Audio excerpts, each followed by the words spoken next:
Today we're taking a look at these MLB matches, which are happening on Thursday, June 22, 2023, and giving you our team and total picks for today.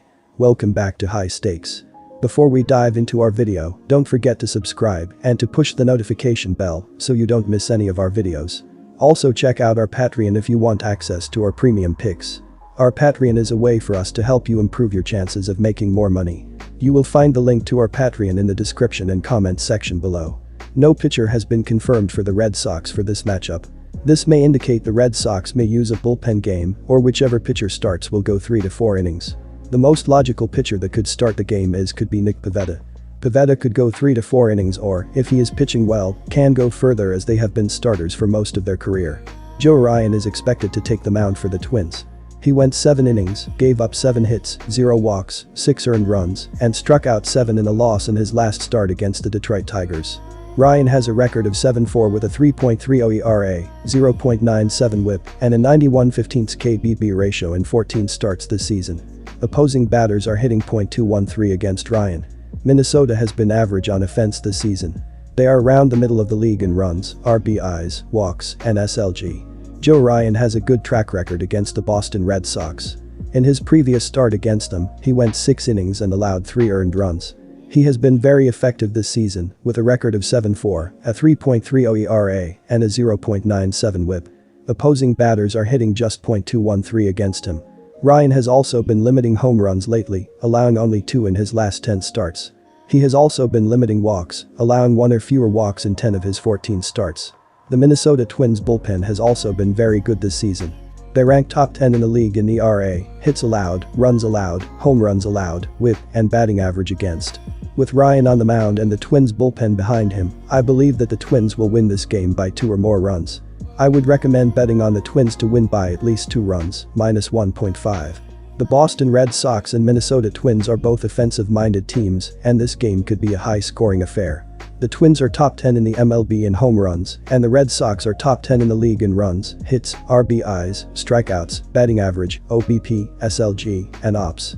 The Twins already faced Joe Ryan this season, and he allowed 3 earned runs against them. The Red Sox are heating up, and they will be able to hit and score on Ryan once again. This game has the potential to be a high-scoring affair, and I would recommend taking the over. San Diego Padres vs San Francisco Giants. San Diego has lost 4 of their last 6 games, including a 4-3 defeat to the Giants on the road Tuesday. Reliever Nick Martinez picked up the loss by allowing a game-tying home run to outfielder Jock Peterson in the 8th innings and put 2 on in the 9th before being relieved by Josh Hader. Hader then loaded the bases and walked home the winning run. Outfielder Fernando Tatis Jr. had 3 hits, scored twice, and knocked in a run in the loss for the Padres.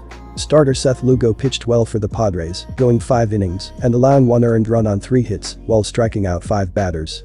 Outfielder Juan Soto had 2 hits and drove in a run in the loss. San Francisco has won 9 in a row, including a 4-3 victory at home over the Padres on Tuesday evening. Outfielder Jock Peterson hit a game-tying home run in the 8th inning and drew the game-winning walk in the bottom of the 9th. Second baseman Thairo Estrada doubled and crossed the plate in the win. Giants starting pitcher Anthony Desclafani went 5 innings and allowed 3 earned runs on 8 hits and struck out 6 Padres batters. He did not factor into the decision. Reliever Tyler Rogers picked up a win by pitching a scoreless 9th. The Giants' pitching staff struck out 9 hitters in the game. Blake Snell has a history of success against the San Francisco Giants. He has a 3-1 record and a 2.51 ERA against them in his career. The Giants have also struggled to hit him, batting just .178, with a .297 slugging percentage against him in 6 starts. Snell has also been effective on the road this season, with a 3.11 ERA in 7 starts. He has been able to control his walks on the road, walking an average of 1.64 batters per 9 innings. The Giants, on the other hand, have struggled to score at home this season. They are averaging 3.8 runs per game at home, compared to 4.9 runs per game on the road. Wood has also struggled at home this season, with a 0-1 record and a 6.00 ERA in 4 starts.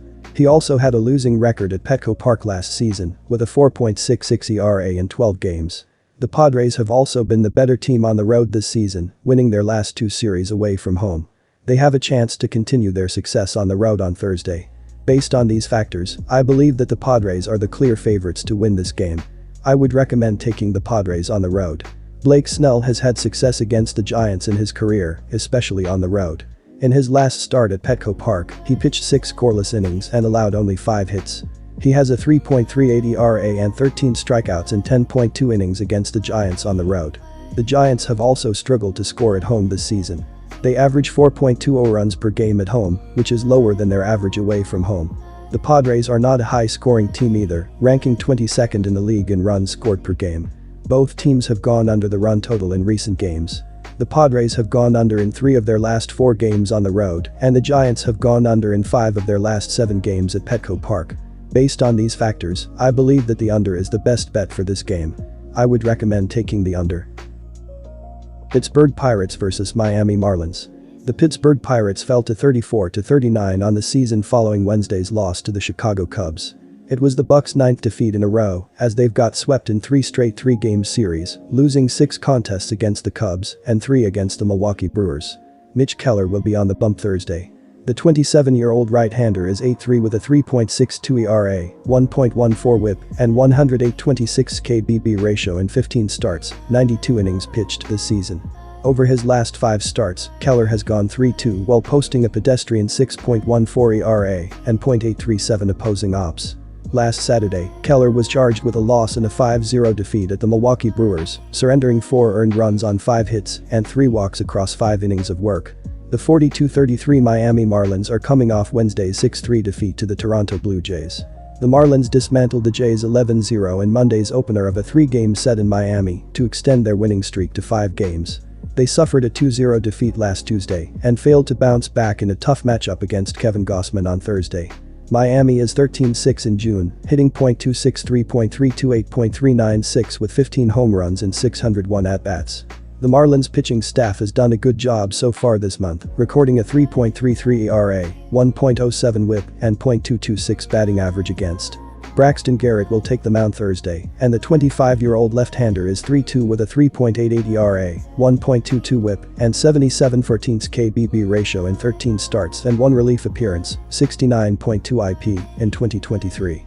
Garrett has done an excellent job over his previous 7 starts, posting a 2-0 record to go with a shiny 2.13 ERA, 2.44 FIP, and .543 opposing ops. Last Saturday, Braxton took a win in a 5-2 victory at the Washington Nationals. He fanned 8 across 6 frames and yielded just 1 earned run on 4 hits and a walk. The Pirates have been hitting better against left-handed pitchers than right-handed pitchers during their recent losing streak. They have a 112 WRC+ against lefties and a 37 WRC+ against righties. Even if they are able to get to Braxton Garrett, who has been pitching well, the Marlins have a few quality right-handed relievers in their bullpen. Miami's bullpen has been very good in the last 10 days. They have a 2.83 ERA and a 3.35 FIP in 28.2 innings. On the other hand, the Pirates' bullpen has been terrible in that span. They have a 9.82 ERA and a 5.85 FIP in 25.2 innings. The Marlins' offense will have a tough time hitting Mitch Keller, but I don't trust the Pirates' bullpen to hold them off. Our team pick is Miami Marlins and our total pick is over.